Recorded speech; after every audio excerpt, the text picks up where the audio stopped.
How's it going, ladies and gentlemen? My name is Michael Thurville, sociologist and photojournalist here at VEDA World News. VEDACOM with two M's, VEDACOMM.com. And I'm here with Victor. He is an expert in what is known as Krav Maga. Am I saying that correctly? Krav Maga. Krav Maga. Very sorry about screwing that up. Sorry about that. Sir, tell them who you are. Well, thank you so much for having me here. First of all, you did not screw up. Don't worry about it. Okay. Krav Maga, it is not very common for people to say it is in Hebrew. So Krav means combat and Maga means contact. So Okay. it is a foreign term and we totally understand. My name is Victor Vieira. I am a Krav Maga instructor here in the United States, chief instructor for MKKM, Master Wow. Krav Maga. And I have the honor of being able to talk about the technique that I have trained since I was 12 years old and bring some more knowledge, bring it to the light for all people to be able to learn and understand what it involves. Okay, so when you say you started at 12 years old, what got you into this particular martial art at 12 years old? Okay, for starters, Krav Maga is not a martial art. Oh, okay. It is a self-defense technique. Okay. And there is quite a distinction between the two, which I will get into quite just briefly. But it was, to be very honest, somebody from my family was watching television and said, you know, I think you should start training that. Really? And Just that simple? just like that. And I was 12 years old. I was very excited, very anxious to train something, and I just didn't verbalize it. But when the opportunity was given, I grabbed that chance. And so I started training and was love at first sight ever since the first class. And to this day, this is what I do. Okay, so here's a quick question. It is a very broad self-defense training platform. It's not like Kung Fu or any other type of karate or anything like that. What makes this, I don't want to use the word martial art because they don't say that, but what makes this self-defense platform special? Okay, it's not a problem at all to mention martial art because it's Okay. very common for people to interpret it that way. And the reason for that is that over the 20th century, and a few centuries before that, martial arts in general have been shaped into the modern sports type form. Okay. So they are more specialized in specific strikings, either standing or on the ground, or using your legs, using your upper limbs. It's always something that has specific sectors and that is not as broad, like you very well mentioned. Okay. So the difference is basically a martial art technique is something that is tamed for the modern world, for people who want to train sports, who want to compete in events, Okay. and who want to be a part of the Olympics or other modalities that are sports-like. Whereas self-defense is more related to real-life situations. Understood. So we're talking about a woman who needs to defend against an assault. You're talking about armed robbery. You're talking about even bully, violence situations at school. All the elements that are real life, we take care of and we want to focus so that we can give the appropriate answer for students. Okay. Now, what are the elements of this self-defense platform? The elements, they are not specific, like I mentioned before, not like any specific martial art that focuses on one part of the body or one separate, how would I say, some kind of a mimicking some kind of an animal like many techniques do. We are broader because we train in all different environments. So you could be standing, you could be on the floor, you could be in an immobilization situation. It could be, we have 23 different modules for different problems, for different situations. So you're talking about civilians, which is the broadest. Okay. We're talking about security forces, we're talking about the military. And so each of these modules gives you answers to that specific kind of environment, to that specific reality, so that it is custom made and it is more focused on real life. Okay, so to make sure I'm understanding you correctly, from the civilian sector to the law enforcement to the military perspective, each one is going to be a little bit different. Do they build off of each other, or they have different things that are specific to that particular application? They are different Okay, how because so? it's different mindsets. Okay? Okay. If you're talking about a soldier needs to have his proper training in a specific amount of time. Correct. He needs to be shipped off to his mission, and in order to use his equipment that he has learned to train with it, to use it in war or in combat-like situations. So that is quite different from a security officer who has to diffuse and has to de-escalate situations. Understood. And will not lead to a lethal situation normally.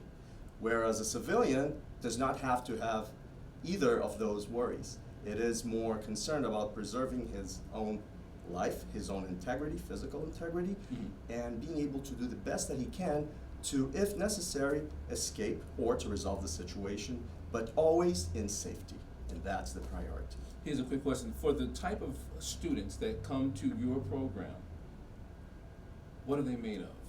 Like, what are the demographics like? What are they looking for? And how do they adjust or adapt? What are they learning? What's going on there? That's a good question. We don't necessarily have a specific demographic. Okay. We're quite democratic in that sense. Okay. But we're talking about definitely what I like to say, good, law-abiding, tax-paying citizens. Okay. Whether they're young and they go to school, or if they're older and they're just trying to make a living, go to work and pay their dues and have a good, peaceful life. We don't want troublemakers, that's for Understood. starters. But that would be a very common intersection between many different schools, I would assume. Nobody wants a troublemaker, we would assume. However, we're very strict about this because it is important to have people who are there to really learn how to defend themselves. We're talking about the background, the history of Krav Maga. We wouldn't be loyal to it if we were to teach anyone how to use that technique, which is potentially a lethal technique. Okay. Okay, so going back to this point here, the origins of Krav Maga. Yes. So where did it start? How did it form? Well, Krav Maga, the whole base of it, the whole history, revolves around one man, Emil Lichtenfeld. Okay. So he was a man who was born in 1910 in Budapest, the ancient Austro-Hungarian Wow. Empire. And ever since his young age, he was brought up in a family that was very, very loving and very strict about rule of law, about medicine, and about sports. Okay. So that was the environment that he was brought up around. Understood. And his father was a local police chief inspector, and he got condecorated at the time for the greatest number of arrests of violent criminals. Okay. He was also a specialist in self-defense. And since the age of 10, Emi had a chance to learn from his dad how to use those techniques, was learning about them, and instead of just grasping and training, he started to innovate and suggest a few changes here and there. Okay, so he started off with something that was already kind of there, but he added his own tweaks to make it his own. Definitely. I Okay. wouldn't say that he only did that, because his life throughout his childhood and early adulthood was surrounded by sports, and he was, at the age of 18 and 20, he was a European champion of Greco-Roman wrestling. He was also, he was a natural-born sportsman. So Okay. he competed in the Olympics, he competed in several different other modalities that enabled him to have a very distinctive control of his body and special skills and abilities that to this day people talk about in books and stories. He was truly a special human being. Okay. So he did have that original knowledge from his father, but he built on that from several different other sources to be able to eventually, and this was speeding up time, 1942, truly develop Krav Maga. So Krav Maga came in the essence as a result of that knowledge that he had in his childhood and adulthood, and also experiences that he had throughout the years, because in Europe in the 1930s, as you very well know, fascist and Nazi movements were brewing in Europe. So Emi, this was another episode in his life that marked the way that history developed and how Krav Maga was shaped. Okay. He gathered many other countrymen, and he was able, in the streets of Bratislava, because that's where he moved after he was born in Budapest, he moved to Bratislava, to defend his fellow citizens who were being attacked, who were being mugged, who were suffering hate crime in the streets, who were having their shops, their restaurants destroyed, vandalized by gangs of Nazis, gangs of fascists, who were just doing that to disturb the peace or under orientation of other radical political parties. Well, here's a question, because many people don't know anything about Budapest. Most people, when they hear the term Krav Maga, they think Israel. That's what they think. But I mean, this is such a, eye opener for a lot of people. That, hey, you got a guy coming in from Budapest and he's going to this place here, and it's crazy, man. Emil Lichtenfeld was from Jewish origin. Okay. So what happened was he was born there, but he was raised in Bratislava. Ah. But in 1940, he was granted, 1942, pardon me, he was granted access to the region that is today the State of Israel. So Okay. he always saw himself, and he was one of the first Israelis in reality. He was a part of the formation of the embryo of the IDF, the Okay. Israel Defense Forces. So he was very much engaged in that entire process. I would say yes, of nationality, he may have been born there, but that is a country that doesn't even exist. And he definitely saw, as well as his family did, see themselves as Jews, as Israelis. So to the end, Krav Maga, since the 1940s, when it was perfected, developed, and implemented in the embryo of the IDF and the groups that defended the people that lived in that region against attacks of bandits, against vandalism that also happened in that region of the proposed Jewish state, Palestine and Israel. And that entire region, that's where Krav Maga was developed. So it is essentially from Israel. Got you, understood. Let's move on into a little bit more of the Krav Maga. Weapons. Mm-hmm. What weapons, if any, does practitioners get trained on? Well, once again, it depends on the module you're working in. So Okay. if you're talking about the military, they will necessarily have their assault rifles, they will have their guns, they will have any kind of equipment that is necessary for day-to-day use. For that, okay. If you're talking about civilians, the training of Krav Maga is bare hands. So we're not training to use any weapons unless you're talking about very advanced levels. We are following the essence of what Emi proposed, so that no man or woman ever has to go through the horrors that they endured in the Second World War, which basically people were being lined up and taken to their deaths without even knowing that it was happening. So it was to give people a chance to do something about it for themselves and not have to wait for someone to intervene. Understood. So that is the essence of Krav Maga. Emil Lichtenfeld was a humanitarian above all. His whole history, besides the sportsmanship and the sporting experience and all of the things that he has done to other people and protected his other fellow citizens, but mainly because of his view, his philosophy was a philosophy that people should be empowered to do that, to be able to do something for themselves and not wait for a third party to intervene. Well, let me ask you this one though. Where do you see Krav Maga going in the next, let's say, 10 years? Well, Krav Maga is a technique that has, unlike a few other martial arts, it has been quite preserved in terms of its origin. So Okay. you have different schools, but I can speak for my own school, which is MKKM. So MKKM was founded by Kobe Lichtenstein, Okay. and he was a direct student of Emil Lichtenfeld. Oh, wow. Yeah, they weren't related, but though the names Yeah. are similar, but Yes. but they weren't related. But Kobe Lichtenstein started training at the age of 3 with the creator, Really? which is very young. Yeah, it's even younger than when Emi started learning anything related to sports or martial arts. He started at the age of 10. But so Kobe's first movements were shaped by Krav Maga, and he took it upon his life as a personal mission to develop and to build Krav Maga into what it is today. Okay. Now, MKKM is today the world's largest federation, a number of students, and we're present in 7 different countries. And the way that MKKM is structured is very, I wouldn't say strict, but in a very organized way, so that the technique continues with that same original idea, mindset, and philosophy to truly protect the ones who need to practice it. They're not here for competition. We don't allow that. Really?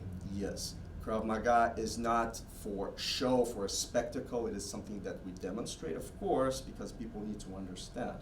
But Krav Maga's movements themselves are not beautiful, so to say. They are practical, they are objective, and they result in successful resolution to problems. So Krav Maga has been very much preserved within our federation because of those principles that were taught by Emi Lichtenfeld to Kobe Lichtenstein and have been brought on. I am Kobe's direct student as well, so from generation to generation, even though we're not related. Like 3rd generation, correct? Yes, that is right. Okay. We're not related, but, well, Grandmaster Kobe taught all that I know of Krav Maga. So in that sense, he has shown me the same path that Emi showed him. So it is something that we try to strive and preserve because we know the responsibility that we have in our hands. When we're talking about survival, it is not something you can watch on YouTube and do it and try to do it. Even though people really actually try to do that, and I don't recommend anybody do that, you should always, seek out a professional when you're going about learning anything like this. Definitely. I had to put that there as a disclaimer. Oh yeah, certainly. It's very important, and people don't always think that way. They think that anything they can see, they can copy, and it's not like that.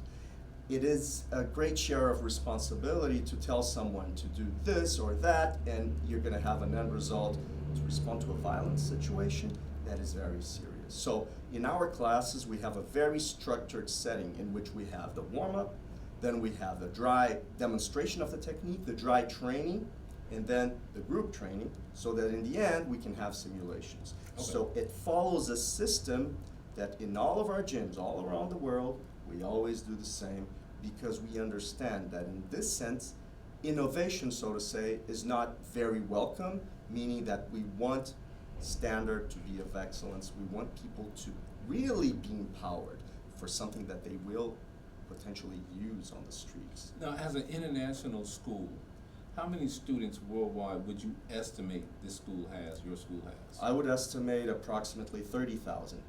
Wow. It's not a lot of people that can say they have 30,000 students. That's true. It is a privilege to be a part of it. Okay. I'm very happy to be a part of it. And we have only recently started here in the United States. Okay. It has been a mission that I honorably accepted from Grandmaster Kobe to initiate Krav Maga in America. And because of my own personal ties to this country and because of my willingness to work with this, I have been awarded this opportunity, and I'm very happy to be here. That's pretty cool. Let me ask you, do you guys have a belt system? Like, sometimes there's like a belt system. Like, how does that work? Yes, we do. We Okay. have a belt system that, ever since Emi's time, was brought from the original old ancient judo. So it is almost like a copy of it, just for reference, because as I said, we have no competition. But the belt system is important because students are able to feel that they are evolving in the subjects that they're training. Understood. And also to organize. So human beings need motivation. They do. We do. I need motivation. Everybody needs motivation. We all right? do, definitely. And this is just an extra bonus for them to feel valued as they're training. So it is good for them to see how well they have performed and also to see what they have to do and get all the subjects organized by groups. So we start at either the white or no belt. Some of our gyms use no belts, others put white belt. That is just for reference. There is no difference between them. We have the yellow belt, which is the second degree. The third is the orange. The fourth is the green, then the blue, then the brown, and then the black. And within the black belt, we have 10 degrees. Okay. So that is how it is structured. How does one progress? Is there a test, or is there like a rites of passage that you do? Like, how does that work? Well, there's definitely a test. What happens is a student needs to earn that possibility. So the student needs to train for a certain amount of time, a minimum amount of time, be able to see all of the subjects that are part of that curriculum of the belt. And once their instructor sees that they're apt, they will train them in separate to get ready for their exam. Now, the exam involves a physical training and a technical training. So what is the difference between the two? You have to be able to do a minimum set of exercises and moves to be able to show that you have the physical skills and abilities to perform those strides. On the other hand, the techniques, you need to have it absorbed well enough to be able to respond immediately and not have to think about it so it's as more much. of an instinctive Exactly. thing. Understood. Okay. Well, where do you see Krav Maga in the context of America? Is America ready for something like Krav Maga on your scale? I think America has always been ready, and I believe that any country in the world is ready because it is about human beings just trying to live in peace. So what I had mentioned before about us being so strict about the students we take in, disregarded age, gender, or racial issues, anything, everybody is accepted. Of course, it is the heart of what America represents, isn't it? So we're talking about principles that have founded this country.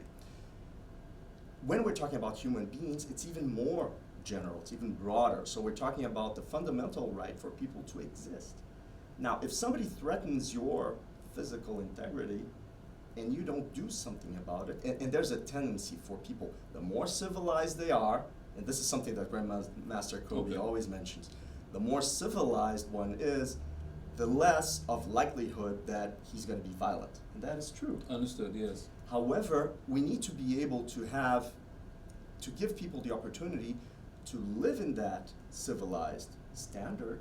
However, if threatened, to switch a button that enables them to actually do something for themselves. And that is what we stand for. And America's history has been like that, the way I see it, ever since its founding. And I believe that for the future, it'll be even more important as different cultures mix, as different people coexist, and sometimes violence arises as a result of that. Understood. So what should one expect on the first day of taking your class, especially a woman, or even children for that matter? What should they be looking forward to? What should they expect? Well, a good workout for the beginning. Krav Maga's roots are indeed quite related to the real-life street fighting, related to the military, so it's all within that same context. But it is something that has been perfected to be able to deliver to any person that specific amount of exercise that stimulates them, that gets them moving, but not to the point of exhaustion.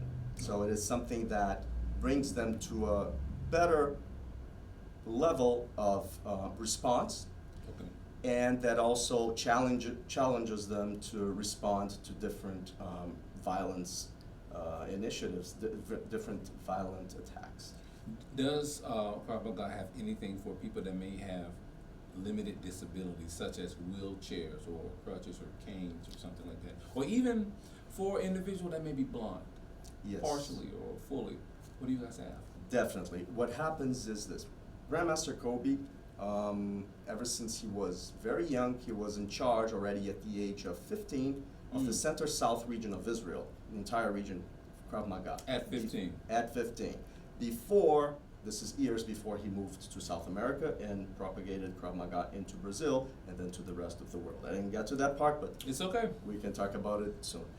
And when he was doing so, not only did he work with women who were rape victims, but with autists and people with special needs. So that is something that has always been a part of our history as well.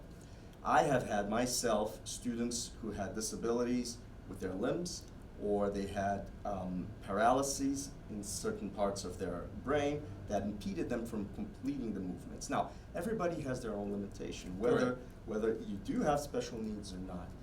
It is just a matter of, within class, evaluating how far that student can go and expecting from that student the amount and the possibilities and the results that that student can deliver for himself.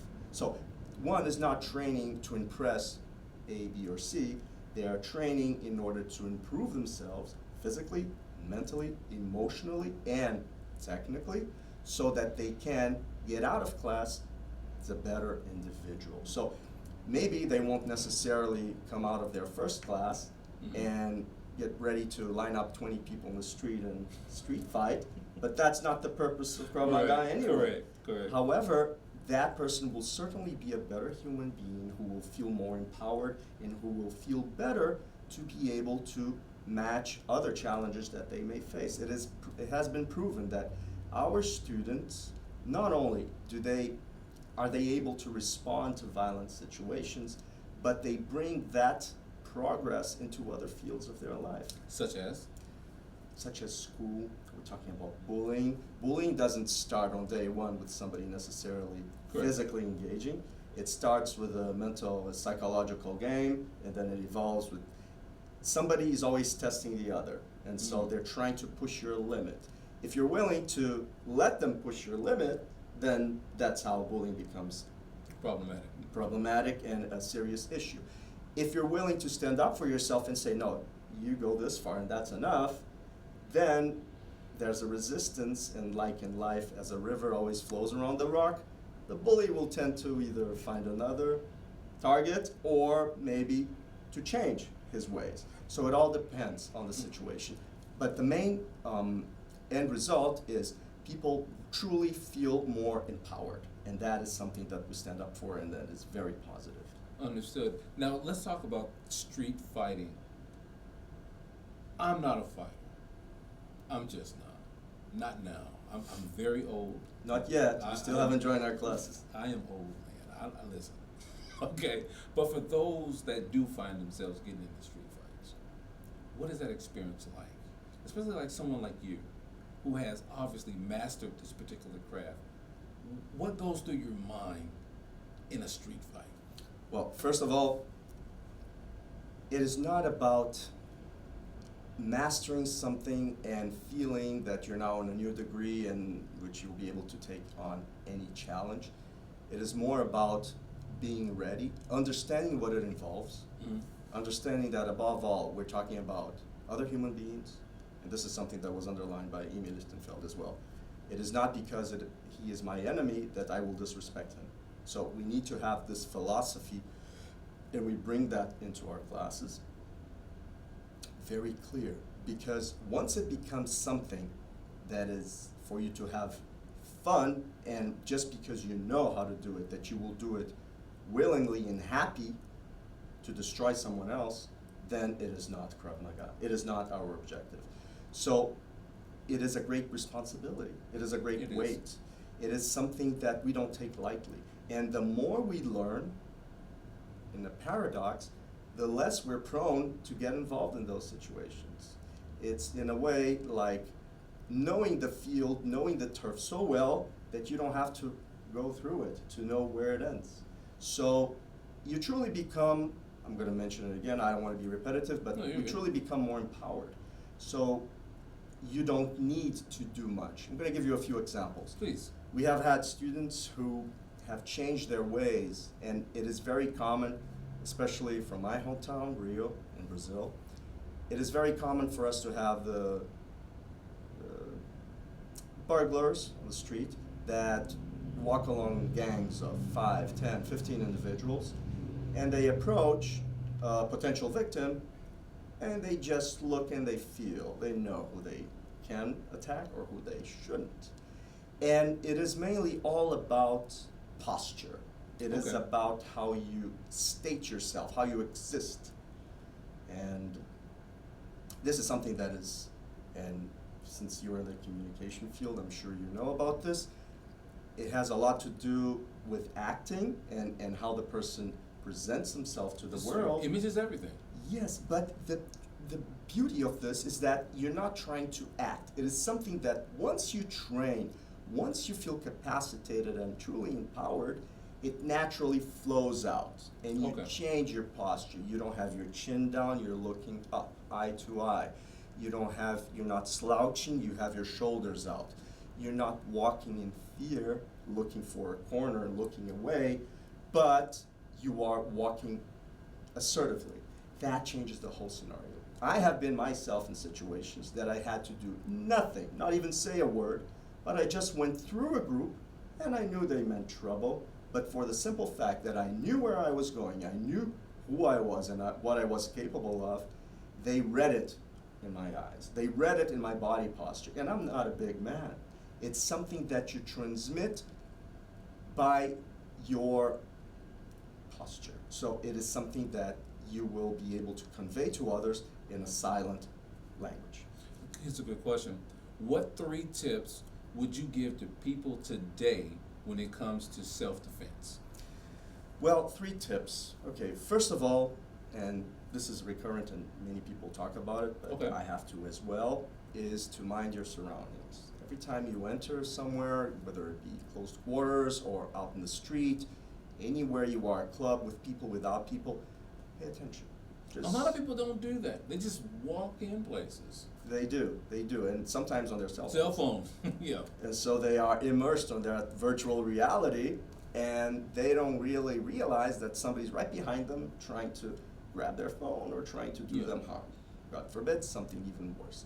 So it is very important that we pay attention to everything around us. Number 2 would be that in life you need to do things for yourself. So you cannot wait for someone else. You cannot wait for, and this is my assessment, Okay. for the police, for the state, for the school, for your parents, because eventually all others fail and you're left to your own device. But that's what's taught here in many cases, where even as a child in school, they say, hey, call the teacher, or, you should not do this, wait for the police to come and respond. But oftentimes, as you just stated here, police are reactionary.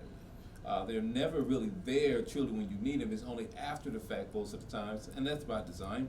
What would you tell someone when they find themselves in that situation? How do they overcome what was previously taught to them to what you teach now? They have to seek knowledge from themselves, because everything in life that you seek out, you will find. If you just Okay. sit and do nothing, then things don't happen. So you have to take it upon yourself, the responsibility of protecting yourself and not relying on others. And the sooner you learn that as a human being, the better you will be as a professional, as a person, as a family member. So it is valid for all aspects of your life. It wouldn't be different for self-defense. So you need to learn for yourself. You need to properly prepare yourself. So seek that knowledge. Okay. And the third recommendation that you requested is that you always have a plan. So Okay. if you're on the bus, that's not very common here in America, but perhaps a subway, or if you are walking down the street, or if you're going through a known path that you always go, make sure that you don't just walk by it. And like when we walk by a building and there's like a window there that one day, like 5 years after we've been doing that route, every day we say, oh, I never saw that window. Yeah, it's been there for like 10 years and you never saw it. Don't be like that. Observe, pay attention, and think about possible scenarios that you can produce, that you can imagine. What would I do if there was somebody who approached me in a violent way? What would I do? How well do you know yourself? So people don't even ask themselves those questions. And when they are confronted with those situations, which may be just once in their whole lifetime, but if they thought about it previously, it won't be as much of a surprise factor against you. It will be the contrary. So something that we teach in class is surprise factor is very important. Explosion, power, and surprise factor, the two things that we teach them That's something. the most. And the explosion power is obvious, it's for the technique, it's for us to resolve the situation. However, the surprise factor is not only not being fooled by someone who surprises you or tries to surprise you, but also to be able to throw it back to them. In other words, if somebody tries to attack you and you don't look like a threat, you don't have to look like a menace or threat. But when the moment comes, you just react, and you do it in a way that they will be surprised. So it is about incorporating that mindset, and that makes the whole difference. Here's a quick question. I see a lot of movies. Different types of fighting systems are included in those movies, but I rarely see Krav Maga. Is it because of the principles that was taught and handed down to you, or is there another reason why? I would say there's a bigger pervasion of different techniques that are older, perhaps, and that are more known. Okay. However, we have been having some insertions in the media. We have had Krav Maga in a movie by Jennifer Lopez, Never Again. Okay. And we also had Krav Maga in The Simpsons, even a cartoon. Well, let me ask you, in those two, in that one instance, other than the cartoon, how accurate was it? Okay, well, a cartoon is always a cartoon, so they want Right. to play around with things. But of course, there is there is some truth to the fact that we like to strike people on sensitive areas of the human body. That's how we're going to enable a young girl who is 15 to react against a man who is twice her size and who's twice her age and much stronger than she is. So she only stands a chance if she's able to be sure that she will strike sensitive parts of his body. So there is some truth to what they Okay. jokingly mentioned, and they put, at least people can look it up, kicking people in certain areas. But Okay. that comes out as a joke, but it is also part of what we do. And that's another element that shows how different we are from the martial arts. The martial arts, they have rules of engagement. So if you go in the ring, you cannot do this, you cannot do that, because that's not fair, that's not sportsmanship. However, in Krav Maga, there are no rules, and that is one of the separating, another distinctive factor between martial art and self-defense. I mentioned before, real life or competition arena. In real life, there are no rules. You will This is do true. whatever it takes To stay alive. to stay alive. Let me ask you here, what is the learning curve for Krav Maga? How long, from a white belt to, let's say, a yellow belt? What is that like, on average, month-wise? Okay, I would say roughly between 6 months to a year. Okay. And what it takes is for that student to be able to see the whole curriculum, so it depends on his frequency. If you have a student who doesn't come all the time, he's going to linger on. It's just like school. Great example. And also, he needs to feel that not just his instructor sees that he's capable of doing the movements, but he needs to feel able to perform them. Because it doesn't serve anybody any good if you learn something and you put it on a shelf, you never use it. So you have to be able to put it into practice. And we try to make sure that in our lessons, students are always showing those skills. They're always training. They always have a partner to train with so that they can feel what they're doing. We have striking pads. We have different kinds of equipment that enable them to utilize them, to put some pressure, use those strikes, and see how they change. I would say, you asked for a timeline, let's say approximately 2 months for the student to get that first impact of how their body is changing, because it's the body, it's not just the mind. You see, you become stronger, you're more fit. Like I said before, because of the military origin, we have several exercises that are military type. So we're talking about push-ups that people were never instructed on how to do, on your fists and in other ways that are sometimes scary for a first-timer, but in class, gradually, they see that it's not the end of the world, it's quite simple. And once you do it repeatedly, and that's one of the recipes for success in life, Yes. in anything you do. Repetition is the mother of skill. I would say that approximately 2 months, they feel that first impact. In approximately 6 months, they will basically be ready to confront any violent situation on the Really? street, even though they won't be specifically trained on this or that. But in general, the In average general, and we've had that example. One of our students, who nowadays is an instructor, he reacted to a situation. It started as a bully situation, but it turned out to be a violent situation because students were coming out of a school, and this was in Rio as well, and they were gathered outside, and then another group from a rival, I don't know if it was another school, it was another group that antagonized them, they came with a bat, and they were swinging the bat, and they were ready to hit somebody. Really? And so what he did was he hadn't learned that specific defense, but he had learned another general one that was a knife defense. And he translated that in the moment because it was natural for him. He just did the movement, he protected himself, he knocked the guy out cold. End result was a group of 8, 7 ran, 1 fell to the floor, and then everybody was like, oh, what just happened here? Not even he was expecting that. Okay. And so that comes from the training, that comes from the real life scenarios that we build in our lessons so that they're able to translate that instinctively, like you mentioned before, on the streets. Now, you guys are located in River Oaks. Yes, sir. Where exactly in River Oaks can people sign up for classes, even talk to you? Where can they go? Okay, first of all, our website is kravmaga.us, and this is the Master Kobe Krav Maga Federation, and we are at the Quality Life Fitness Gym. So we have lessons Mondays and Wednesdays from 7:30 to 8:30 for adults and 6:30 to 7:30 for children.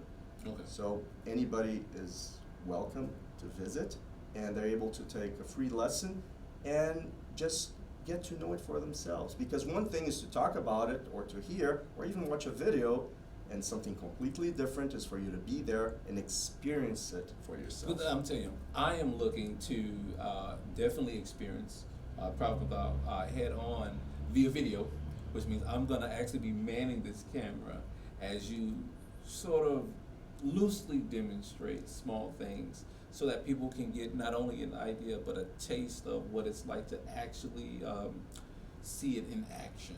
You know, it's one thing to, like you say, to talk about it and to read about it, but it's another thing to see it, and it's even another thing to actually be in there doing whatever movements that you're teaching and instructing here. On average, what is the age? I know you say you do take children, you guys work with children, but what is the prime age to start Krav Maga? There's no prime age, like I mentioned. Okay. Grandmaster Kobe started at the age of 3. I mean, some people don't even walk at that age. He was already training. This is true. Others start later. Now, what I can give you is the estimate, because children's classes we take starting at the age of 6 approximately. We don't want it to be too early because it was off the records, off the books. I mean, 3 years of age is too young. But for us to have good results, even in terms of maturity, from 5 to 12. Okay, so that's what children do. 12 and up, and this is also because of responsiveness, capacity to follow orders, to just train properly. We need there to be a cutting point, which is the age of 12 roughly. Some children are more mature younger, others later, but that's a good age. Yeah?